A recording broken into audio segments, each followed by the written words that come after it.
everyone has an attachment style. It's just a set of learned behavior. And so, I like to clarify right off the top that we're not talking about a mental illness. We're not talking about a personality disorder. We're talking about a set of patterns that you learned for how to give and receive love. And so we all have a style.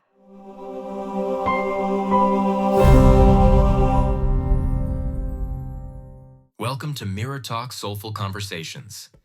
If this is your first time here, we're so glad you found us. And to our returning listeners, welcome back. We've missed you. Take a moment to hit that subscribe button so you never miss out on the inspiration, wisdom, and heartwarming stories we share every week. Let's grow together, one soulful conversation at a time.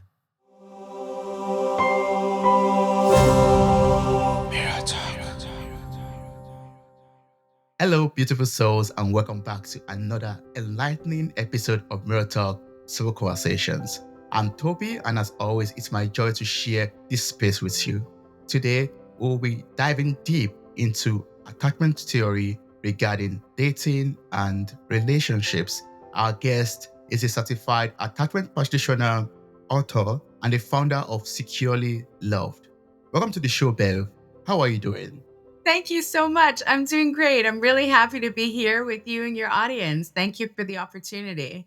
Thank you so much for, agreeing to be on this show. And I'm so happy that we're already connecting. And I'm looking forward to learning so much about attachment styles with you and the theory behind that.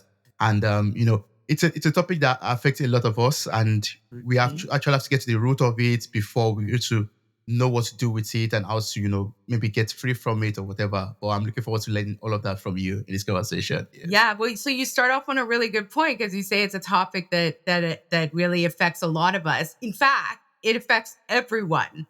Everyone has an attachment style. It's just a set of learned behavior. And so, I like to clarify right off the top that we're not talking about a mental illness. We're not talking about a personality disorder. We're talking about a set of patterns that you learned for how to give and receive love. And so we all have a style. So it really impacts everyone. Yeah, it does. It really does. I would like to start from your life journey, because while preparing for this conversation, I found out that, your background in some ways influenced, the kind of attachment styles that you had and the kind of relationships that you absorbed. But before we go into that, I would like us to try out our new formats, which is maybe not so new anymore, which is I have like about 100 cards here with questions. And it's just a way to know you better, basically. Okay. So with your permission, I would just like to pick one of the cards randomly and ask you a question to see Sure, if we get let's do to know it. you Pick a better. good one. A good one. So I have this bunch of cards here, and I'll Okay. just shuffle around and Oh close my my. eyes and I have pick no idea one. what's coming next. I have no idea what I've picked. I picked one card already, Okay. and I'm just going to ask you. All right. Oh, okay. It's not a question. It's like a task. It's like, describe a memory that feels like a movie. Oh, describe a memory that feels like a movie. Yeah.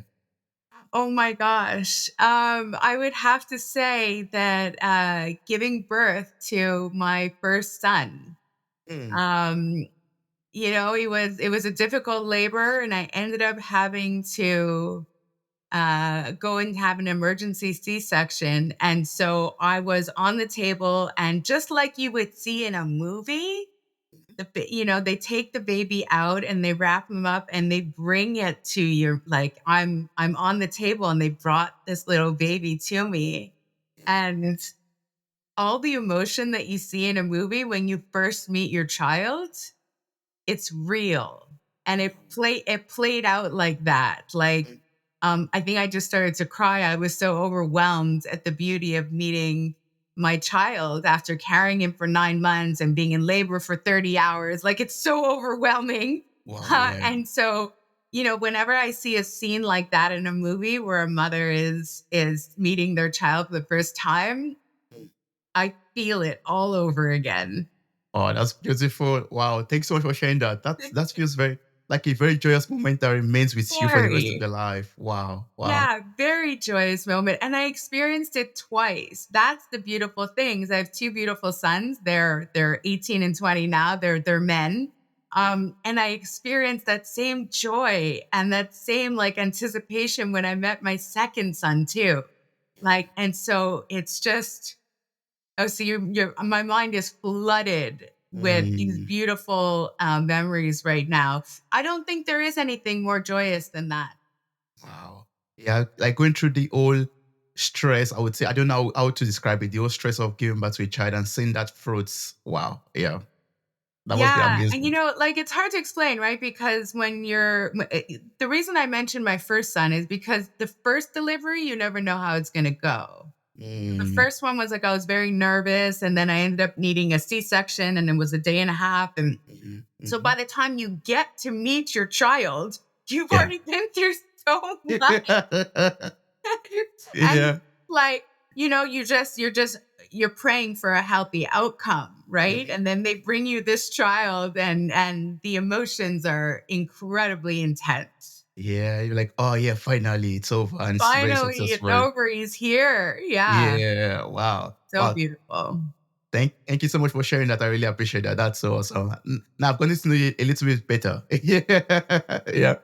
But Oh, God. I like us to rewind back to your early ages, when you were still a child, and I'd like to learn from your life journey, like before you have the beautiful life that you have right now with your kids.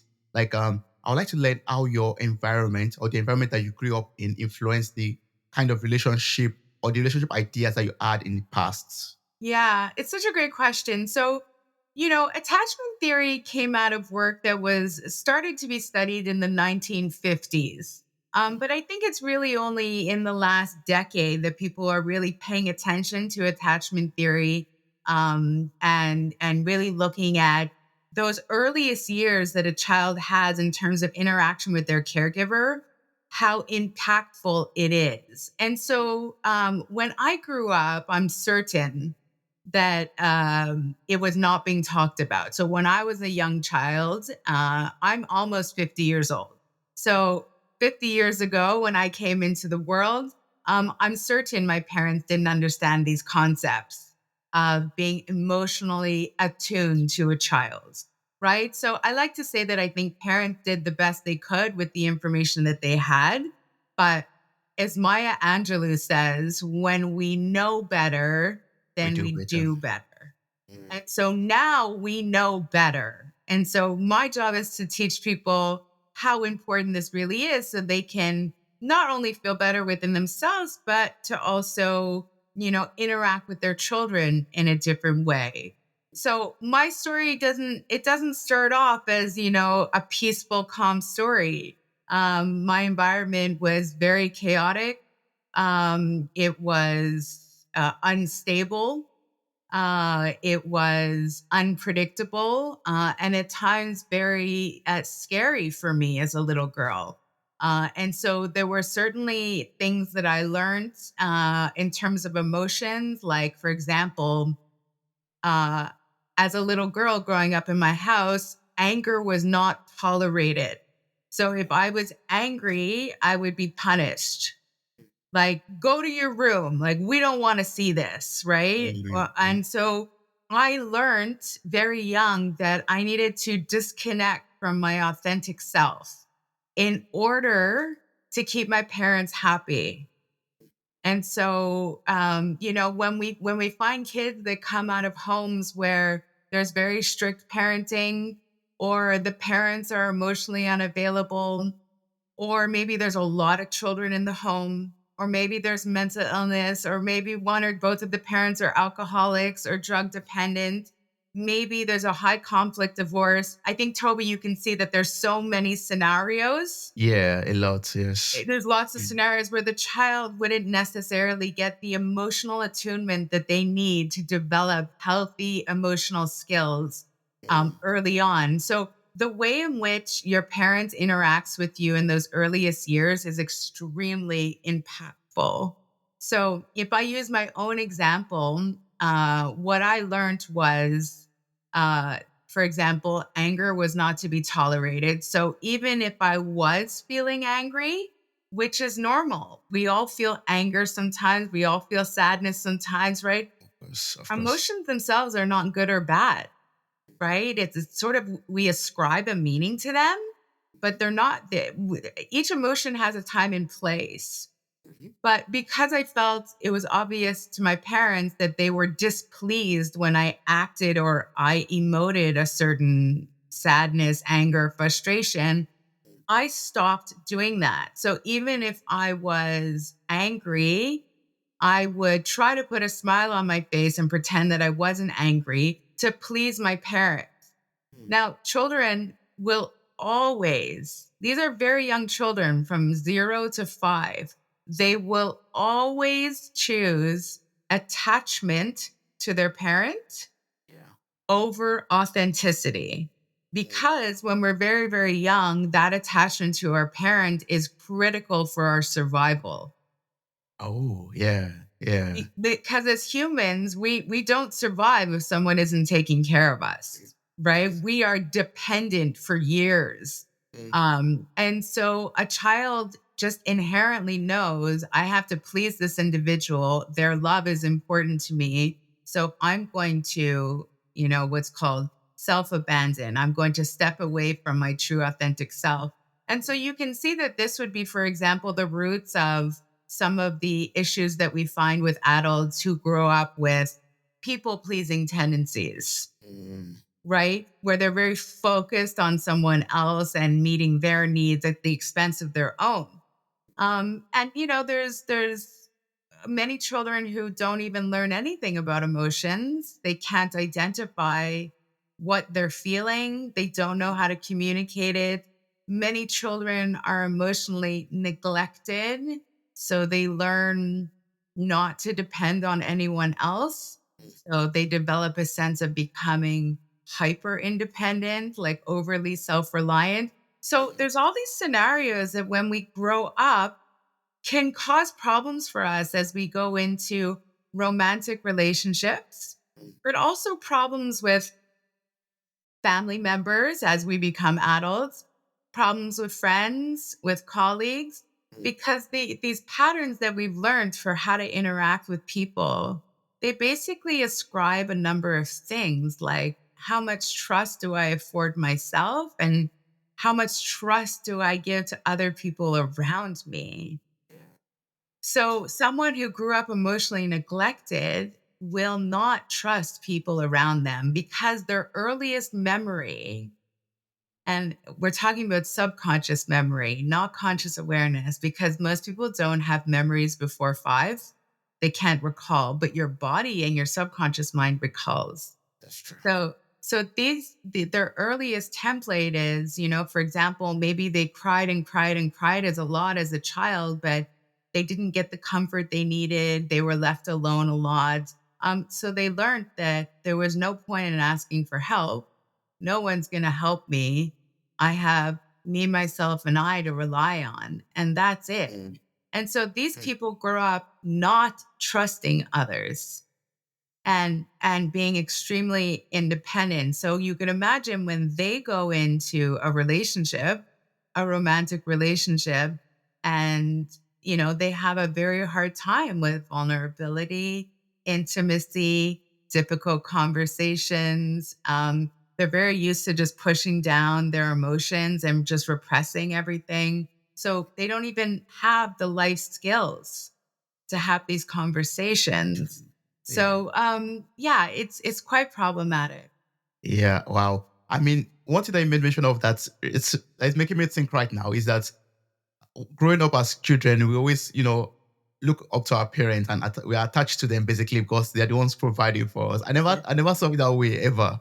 Like I now understand why, children are always like close to their parents and always want to do things to please them so that they don't cut off the source of feeding or living basically. Yeah. Yeah. Mhm. I, I, Yeah, I believe that's like a survival instinct that we're born with basically. it is absolutely. Yeah. And children, again, children internalize things. All children do this, right? So if like a mother isn't giving you the love that you desire, children don't have the critical thought when they're that young to say, well, my mother's overwhelmed because she has 8 kids, so that's why she can't pay attention to me. Or my Mm, mother is addicted to alcohol, so that children don't have that capability. What children often do is they go, well, if I was, if, there must be something wrong with me, or my mother would love me more. mm, And so we grow up with these core wounds. We grow up with wounds, and then there's a whole variety of them. But it could be, I'm unlovable, I'm unlikable, I'm not good enough, I'm not worthy, I will be excluded, I will be alone, I will lose my freedom. There's so many of these core wounds that we carry around subconsciously that impact our emotional patterns and the way that we interact with others. And so what's so interesting is that your attachment style is the biggest predictor for the quality of relationships that you will have. So if you and I are, let's say, dating, and let's say you're anxiously attached, and we can talk about what that means, and I'm avoidantly attached, very, very predictably, we're going to have some issues in our expectations. You're going to expect this. I'm going to expect this. We're going to communicate differently. We're going to have different relationships to boundaries. And so this is where, and we're going to have different coping mechanisms. And so this is where in relationships, things can get very complicated because each one of us as humans, we see things through our own lens, yeah, right? yeah. So let me Sure. ask you, Toby, what type of childhood did you have? Do you have fond memories or was it difficult? I'll say it was mixed, but I mostly had fun memories. Like, growing up with my mom and my cousins in the family at home, my siblings also. Yeah, a lot of fun memories. Also, a lot of fighting among the siblings and Okay. with cousins or whatever. But it was just mostly a very not so eventful childhood. I would say very simple, Okay. basic, standard. Yeah, I would say. Yeah. Did you feel safe in your home? Yes, I did. Yeah, I did. Okay. So Yes. let me ask you another question now. As an adult, if you're having a difficult conversation, let's say with a romantic partner, what is your first instinct? Is it to step away and take a little space? Is it to sit down calmly and talk about it? Do you start yelling and get frustrated? How do you handle conflict as an adult? Oh yeah. I think I think I mostly love to sit down and talk it out Okay. as an adult. Yeah, but sometimes I think I avoid conflict also. So maybe you could help me with that. Sometimes I mean when I'm not ready to sit down and talk it out, I try to avoid it. Like actions, like do things not to make you offended or just accept you as you are so that we don't fight. But if the conflict comes up at the end of the day and I feel very comfortable with you, I would love to sit down and talk it out. And yeah, let's see how it ends up with that. Yeah. So, there are four major attachment styles, and we can talk about that. But it's Yeah. very rare that people fall kind of smack in one category or another, right? Oh. Typically, we have a primary, and then we lean in a direction of another. So Mm. it's very possible that you have a secure attachment, but you lean a bit avoidant. Mm. It's very Right? possible. So, Yeah. I mean, again, we don't diagnose. I'm not diagnosing you with anything. Attachment styles is just a set of patterns, right? If Yeah. you wanted to actually learn more about your own attachment style, there is a quiz on my website at securelyloved.com. It's free. You answer a few questions and it'll tell you where you are.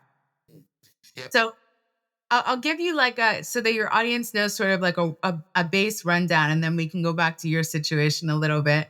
But Exactly. basically, there's two camps of attachment styles. There are those who are securely attached, and those who are insecurely attached. So those who are securely attached came out of a home where they felt a sense of safety and security. They felt that not only their physical needs, but their emotional needs were attended to. So the parents were emotionally attuned. They learned about emotions. They learned that they could communicate honestly and freely. They wouldn't get punished, that they wouldn't get hit, that they wouldn't get the silent treatment, like all these things, right? That are so punitive. But that if, maybe in your case, coming, let's say, from a securely attached home, maybe if you told your mother, I'm feeling sad, she would say, okay, why are you feeling sad? Mm. She would Yeah. give you the space to express yourself and respond in a healthy way.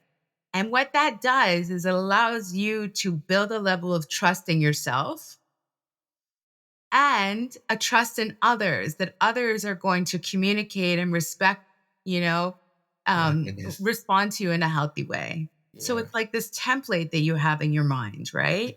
Yes.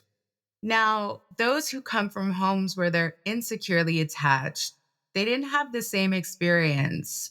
So, if we use the experience, for example, a young boy says to their mother, I'm sad.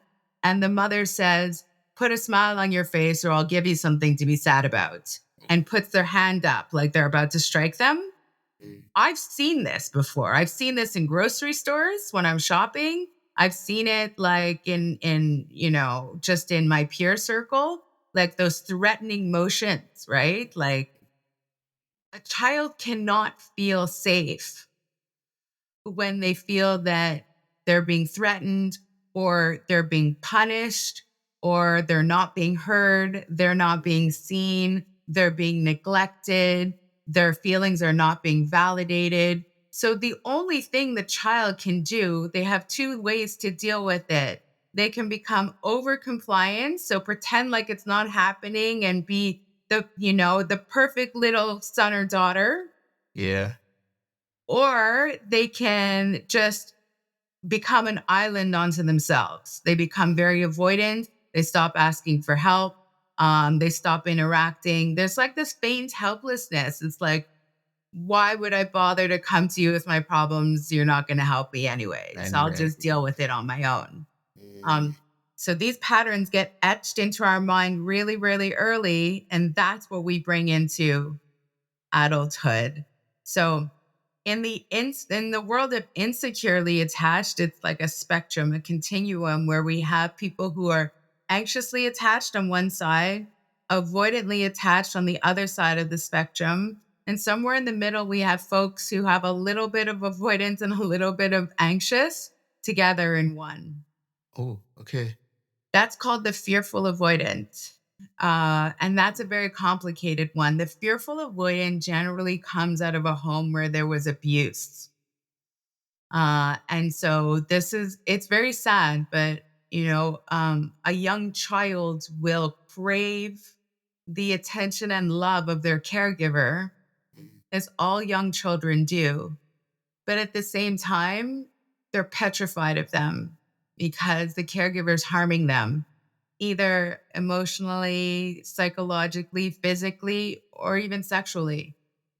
And so what happens is that these people grow up and they become what we call the hot and the cold partner, right? One minute they want intimacy, the next minute, oh wait, I feel suffocated.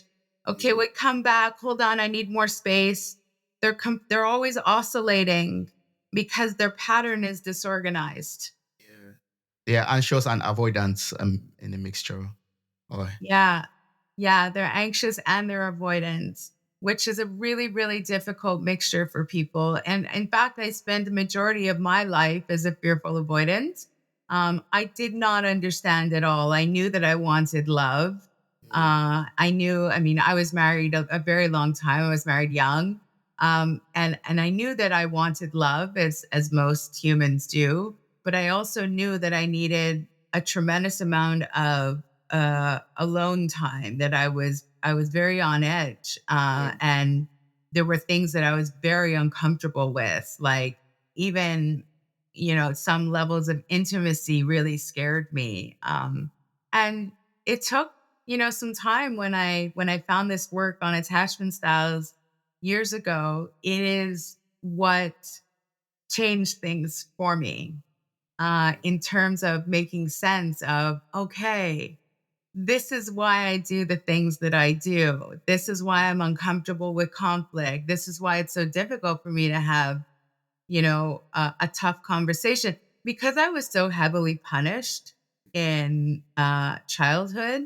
I didn't feel like I had any right to say, I'm upset. Here's why I'm upset.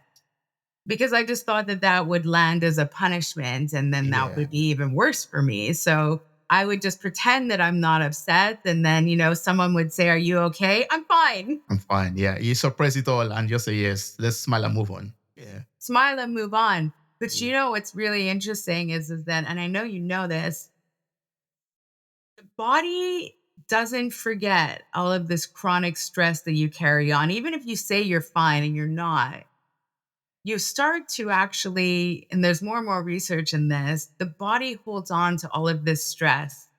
And it's so detrimental to us as humans.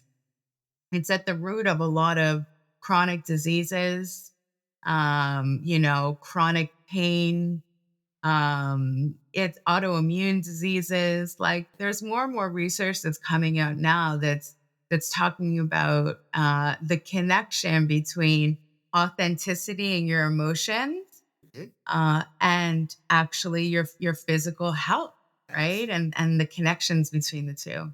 Yeah, the body keeps the scores, and if the scores are bad, then it affects the body basically. Yeah, Yeah, one of my yeah, favorite books. Yeah. yeah. It's a tough read actually. Like I've had to read it a few times. Like some of it's very scientific, but it's the body keeps the score. Well Mm. said. Yeah. Yes, yeah. Wow. I mean, Bev, thank you so much for the explanation. I really appreciate that. I mean, looking deep into it and also using your experience and personal, you know, work with people. And that's making me ask myself right now because you asked me some questions and I'm thinking to myself, I've never really analyzed my attachment styles. And there are a lot of listeners out there that are behaving the way they behave just without any explanation. They don't know what is happening. They don't know if their childhood is one that influenced them to behave the way they do, and they don't even know the kind of attachment styles that they have. But I'm going to place a link to your website in the show notes of this episode, and people could take a quiz. I also love to take that immediately after this conversation to find out my attachment styles. But what I would like to ask you right now already in this conversation is how can we change our attachment styles? Or is it even possible? Like if I find out that I have a fearful attachment and I want to become, securely not what's the best attachment? Is there any good attachment style? I don't even know. Yeah. So securely attached. You're Yeah. you're you're saying it right. That's exactly it. So I want people to know that as we said at the beginning of the discussion, your attachment style is a set of learned behavior. It's Okay. not genetically inherited, it's not biological. You learned this behavior, right? Because you were Yeah. watching your caregivers, how they treated you, how they treated others. And so, just like anything else that's learned behavior, we can unlearn and relearn. Yeah. So Okay. the beautiful thing is that it's not a life sentence, right? It's not like, Okay. okay, I'm an anxious attacher and this is how I'm always going to be. No.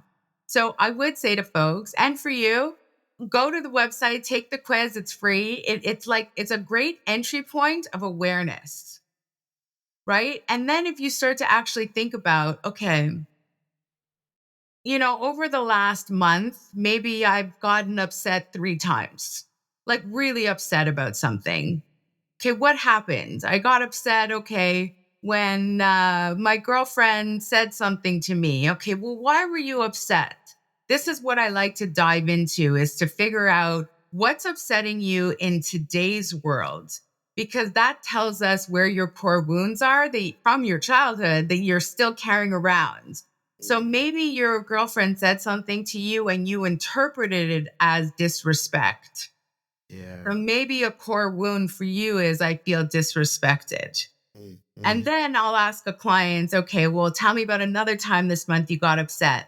Okay, well, I was driving and some guy cut me off and it was very rude. And I go, oh, okay. So again, you felt disrespected.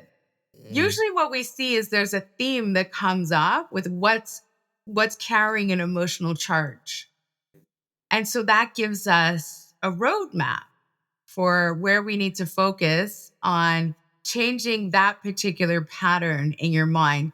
And there are ways that we can work with the subconscious mind, which is different from the conscious mind, to reprogram some of those core wounds. Oh, So how do you you do that? absolutely can change.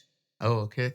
Do you have to, like, carry out some meditation practice? For example, if I take the quiz right now and I find out I have fearful attachment, do I have to start meditating? Do I have to start, maybe going for walks and doing breath walks? And what do I have to do, to change it to a secure attachment style? So first I would read about it because I want people to understand what this actually means. Then I would start to analyze what are some of the things again that are upsetting me. And next time you get upset, next time you find yourself complaining about something, pay attention to the thoughts in your mind. Okay, because your thoughts are very powerful. Most of the time, we have thoughts in our mind and we don't even pay attention to them. All of this level of awareness is very, very important to heal your attachment style, right? To move towards secure. So, and it's very, very important in order for you to start establishing a level of trust with yourself and trust with others so that you can feel safe. So, meditation is great for calming the nervous system. Mm. Going for a walk is great for a little bit of exercise and also calming the nervous system. And if you are insecurely attached, more than likely your nervous system is dysregulated. And more often than not, you're probably in a chronic fight or flight state, right? So, yes, any somatic work, exercise that you can do to calm the nervous system, that's great. But the real work happens in the subconscious mind. Fine. Yeah. So that you need to work with a specialist. I have a group of practitioners that I work with specifically on attachment trauma and reprogramming the subconscious mind. So that is the work that we do. And then the other part is sort of building a toolkit for you for the things that you might not have learned in childhood. Because if you came out of a home that didn't have a secure base, you probably didn't learn about boundaries. You probably didn't learn about emotional regulation. You're probably not very good at communication because it was never modeled for you. If you come out of a home where it's like, we'll just sweep everything under the rug, you never learned how to have a difficult conversation. So that's the work that we do with adults is we sort of fill in the blanks. We realize, okay, this person is having issues with boundaries. Let's talk about what that means and how to communicate them. Damn. Yeah. Well, I'm going to place the link to your website again in the show notes of this episode. Anyone wants to, like, get some professional help, could reach out to you and some of your team members also. Do you also offer online services? Like, if, for example, I'm in Germany and you're in the US, for example, is it possible for us to still connect and still work together? It is. Thank you for asking the question. In fact, all of us work entirely online. So all the sessions are through Zoom. Oh, awesome. And so, I'm on New York time, but we work around schedules. So yeah, we also have a free 20-minute consult that people can book if they want to meet with myself or with another practitioner as part of the Securely Loved practice, just to get a sense of whether we're a good fit and what your objectives are. Um, so yeah, it's completely online. I work with clients all over the world. Awesome. That's great. I mean, that makes the work easier for people all around the world who are listening now, who are very interested in this already, like to Yeah. learn the attachment styles and also maybe learn how to change them. Yeah, that'll be great. Yes. Yes. So Yes. when you were explaining all of that, I got some questions that were popping up in my head, and I'd love to just clarify them before we close this episode.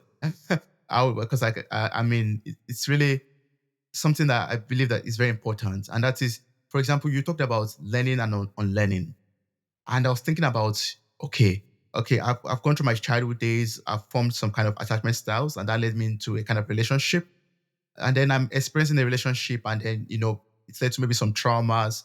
With that, those kind of trauma also affects our attachment styles. Does it maybe worsen it, improves it, or change us totally, entirely? Yeah, so the mind is very malleable, right? It changes over time. So we talk about the first imprints of your major attachment style coming from your childhood, because when you're a little baby from 0 to 5, you're most suggestible. It's almost like your mind is like a blank slate. So it's like creating an imprint, right? Like a roadmap. So you're really suggestible. But as we go through life, we go through all sorts of positive and negative experiences, some of them traumatic as well. And so, someone who came out of a secure home and then went through, for example, a very contentious divorce, that absolutely can impact your attachment style, right? And the inverse is true as well. Someone who came out of a home where, they were predominantly insecurely attached, but then partnered with someone who was securely attached, they can grow to become securely attached as well. So it's not as fixed as we say it is. The reason that many people stay fixed in their attachment style is because they're unaware that they have an attachment style, and Yeah. they're unaware that they can do anything to change that and to grow. And so, but once you know that you can, there's no reason that you can't move much more towards a secure attachment. Yeah, and I also believe we're also mostly unaware that our attachment styles is the one affecting our relationship. So we don't even bother to think about it. We think, oh, it didn't just work out for reasons. It's not my fault. It's maybe not his fault. Let's just move on. Yeah. Yeah. Yeah. Yeah. Yeah. And, so it's very important for all your relationships, but especially a relationship to yourself. So, Mm, someone, for example, who is anxiously attached, they're always concerned about someone else's needs, right? They've got very low self esteem. So, they have a low regard of themselves and a high regard of someone else. So, they might even be in distress if they phone a friend and the phone says, "Oh, listen," the friend says, "Listen, I got to call you back in 5 minutes. Someone's at my door." And then the friend doesn't call back. yeah. Maybe the friend forgot, got busy, who knows? Yeah. Person who's anxiously attached is going to start to run a program in their mind that says, "Why didn't they call me back? Did I say something wrong? Did I hurt their feelings? Are they mad at me? Maybe I should just go show up at their house and make sure everything's okay. I don't know. I can't calm down until I know everything's okay. They must be mad at me. I must have said something." Mm, This is what happens, is because these are these patterns, these thought patterns attached. And so that causes you such a tremendous amount of distress. And people live like this for decades and decades, but you don't have to. When you're securely attached, you realize the person probably just forgot. Like, you, and but yeah. you don't make it so big. But when you're dealing with like a person who's anxiously attached, and they were the child who molded themselves into something, that they thought their parents wanted just to receive love, they're always chasing validation and reassurance from someone else. And they Mm, really don't trust themselves. So imagine how much your relationship to yourself would change if all of a sudden you were to be able to trust yourself, and you mm, would be able to realize, oh, wait a minute, those thoughts are not real. They probably just forgot. If they were angry at me, they would tell me they were angry at me. That's it. That's how a secure person will assess the situation. that's Now, true. on the same degree, someone who is avoidant will potentially sense a little bit of conflict with someone, and they might just completely run and hide, not respond to a text for 3 days because they don't want to deal with the possibility that there might be a difficult conversation. So, right.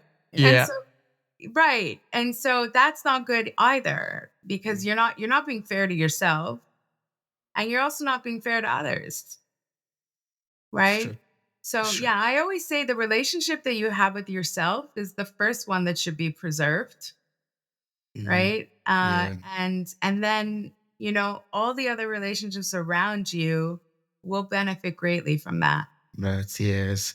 But the last question I have to all of this is basically, And it's from what I'm hearing right now, like, working on the relationship with myself, if I'm able to be securely attached to myself in that sense, like loving myself and, being secure basically in the way I relate to other people. My question right now is, will it influence the kind of relationships or people that I attract to myself also? Great question. Yes. Yes. So generally, like attracts like.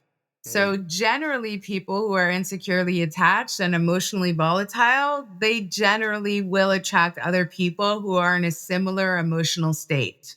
mm, So what we often see is someone who is securely attached will attract someone else who is also mostly securely attached. Maybe they have some anxious tendencies, whatnot.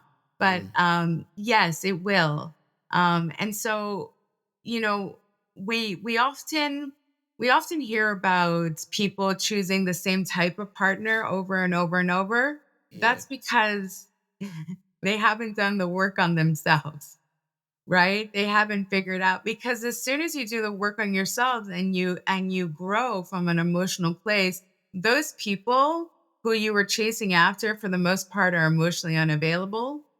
They become really unappealing to you, Mm, yeah. right? So as soon as you become, firmly, I would say, in touch with your emotions and what it is that you need, you don't really have a lot of tolerance to deal with someone who's volatile, who's in, who's out. You're looking for someone stable. You're looking for someone who can connect with you at the same level that you're at, Mm, yeah. right? Yeah. So 100% doing the work also means that you will find, I saw this in myself and I see it in my clients, that you will experience a change up in friends, because some of the friends are still hanging on to, maybe you had some friends around that were really good. They were fun to party with, Mhm. but really not at that emotional place that you now need. You've outgrown them, and that's normal. And the same would be said for your romantic partners. Partners, yeah. Yeah. Wow, wow, babe, I really appreciate speaking with you. Last question I want to ask is basically, I think I said that already. That's the last question, but I think there's just one more last question. I would Yeah. say, I'm just thinking of a listener right now out there who is in a relationship, a loving relationship at the moment, but the relationship is struggling because of conflicting attachment styles. And person that's listening to this right now up to this moment and it's like, what can I do right now to Mm. rescue my relationship, and maybe change my attachment style overnight so that I can be in line or in a loving relationship back, because this partner is very wonderful. I don't want to lose this partner, but I think our attachment styles are really conflicting. Yeah. What would you say to that person? Yeah, and that very much could be the case. So awareness is like, I always tell people, start with awareness. So do a little quiz, figure out where you're at, even if you have an idea, and read a little bit about it. There's beautiful videos on YouTube. Like, inform yourself a little bit. Then sit down with your partner and have a real, authentic conversation and start listening a little bit better. So there's no doubt that your partner, the same as you, have been communicating probably for weeks or months, right? So what is your partner complaining about? Okay, your partner's complaining about the fact that she's exhausted and has to work and do all the housework. Okay, so she's often complaining about the dishes. She's often complaining about the laundry. Okay, what's behind all that? Does she feel unsupported? Does she not feel seen? Does she not feel worthy? Does she not feel that you respect her? There's something bigger behind there. There's a wound that she's carrying that is being triggered Mm, by your action or inaction, right? mm, So you might think, what's the big deal that I didn't do the dishes last night? Why is she making it such a big deal? yeah. For her, it might be that she's asked you twice, and when you don't listen, she feels really unheard. And it's possible that she felt very invisible in childhood too. And so maybe this is a very painful thing for her. Mm. So it's important to start to realize that when we make things, small things into big things, it's because it's triggering a wound that we already have. Yeah. So honor it, right? So, there's probably 100 other things that she's doing or he's doing that are not aggravating each other, but there are a few that are because it's touching on those wounds that are Oh, still there. So yeah. making that connection back and having an honest conversation. So when I ask you to fold the laundry and you don't do it, it really makes me feel disrespected. It's not about the laundry, Mm. It's about right? the wound you are touching. Yeah. Yes. And when I feel disrespected, that makes me want to run and hide because I feel like I can't rely on anyone else. Mhm. Right? That's Yeah. that's the level where you need to go to. And if couples can get to that point, then they'll realize that doing the dishes is much more important than just doing the dishes. Right? Because That's you're very true. yeah. So when your partner is complaining about something repeatedly, please listen because that's giving you all the clues you need. Mm. And you could even, say, okay, I see that, you've been complaining a lot about, um, you know, um, again, the dishes, right? You can Yeah. actually say, what does that represent for you? Like, what does that actually mean? So be curious, right? Ask your partner direct questions. What we tend to see happen in relationships is, oh, the dishes again. Okay, I'll do it. Fine. Okay, the dishes. She doesn't stop talking about the dishes. And there's an angry response. But likely what happened in her childhood is that when she emoted, she probably also got an angry response. So it's a cycle that just continues, right? You got to break the cycle. Like we said at the beginning, when we know better, we do better. Yes. So if you know that this is actually more meaningful than just dirty dishes, then honor your partner by being curious enough to figure out what is that actually about and then helping to break that cycle. Yeah. I love that keyword. You know, honoring your partner and break those cycles. Yeah. Speak, have open conversations. Yeah. Yeah. Yeah. Wow. Thank you so much. I really appreciate this. Has been so wonderful speaking with you. I'm going to share the link to your website in the show notes of this episode so people can take a quiz and get to know their attachment styles and also, maybe reach out to you also, to be able to maybe get some counseling. I guess all the information available on your website too, right? Or is there a particular way we could get across to you? Maybe write you an email or send you a DM or something. Well, my website has all my social media links. We're on Instagram, we're on YouTube, we're on TikTok, Facebook, LinkedIn. But my website, securelylove.com, you can do the quiz, you can get the free bookings, you can get my links to my socials. So that's a really good central place. Thank Yeah. you. Awesome. Thank you so much. Wow, you made it to the very end of this episode. Thank you so much for listening. I'm grateful for your time, your love, and your contributions. Subscribe, like, review, and share this podcast. God bless you. Bye. Bye.